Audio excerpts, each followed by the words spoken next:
आपण आरटी ॲक्टनुसार समूह शाळेमध्ये मुलांना आणू शकत नाही। तर ॲक्ट कुठेही असं म्हणत नाही आहे। ॲक्ट काय म्हणतो की असे जे एक्झम्पशन्स आहेत, हे एक्झम्पशन्स आहेत की डोंगर दऱ्यावर असणारी शाळा, उदाहरणार्थ काही ठिकाणी असं असतं की हायवेमध्ये, फॉर एक्झाम्पल आपला हायवे आहे, हायवेच्या अलीकडे शाळा असेल आणि पलीकडच्या विद्यार्थ्यांना तुम्ही हायवे ओलांडून या म्हणू शकत नाही, नदी आहे, असे कुठलेही नैसर्गिक अडथळे असेल तर ॲक्टमध्ये एक्झम्पशन आहे की त्या ठिकाणी तुम्ही एका मुलासाठी सुद्धा शाळा स्थापन केली पाहिजे आणि तिथे तुम्ही शिक्षक दिला पाहिजे। ॲक्टमध्ये ह्याच्या प्रोव्हिजन्स आहेत।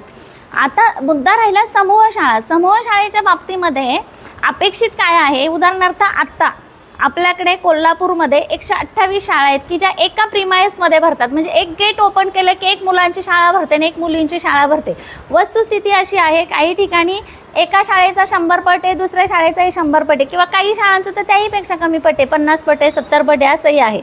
आता जर 100 पट असेल आणि 1 ते 7वी पर्यंत शाळा असेल ना, डोक्यावरून पाणी गेलं तर 4 शिक्षक मंजूर होतात। म्हणजे काय होतं, एका शिक्षकाला 2 वर्ग सांभाळावे लागतात।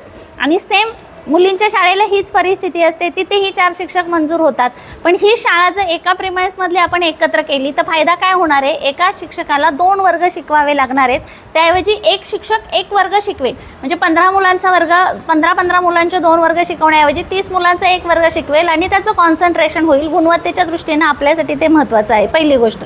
दुसरी गोष्ट, फुल फ्लेज मुख्याध्यापक मिळेल आणि बाकीचे ज्या अदर ॲक्टिव्हिटीज आहेत, जसं आता आपण अध्यक्ष चषक घेतो, क्रीडा स्पर्धा घेतो, कला स्पर्धा घेतो, बाकीच्या सगळ्या स्पर्धा घेतो, यासाठीची तयारी करायला पण वेळ मिळाला पाहिजे ना शिक्षकांना।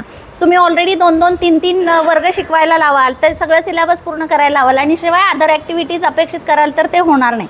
त्या अनुषंगानं अशी जिथे सिच्युएशन आहे त्या ठिकाणी तुम्ही समूह शाळा करा किंवा शाळा एकत्रीकरण करा, असं शासनाचं धोरण आहे।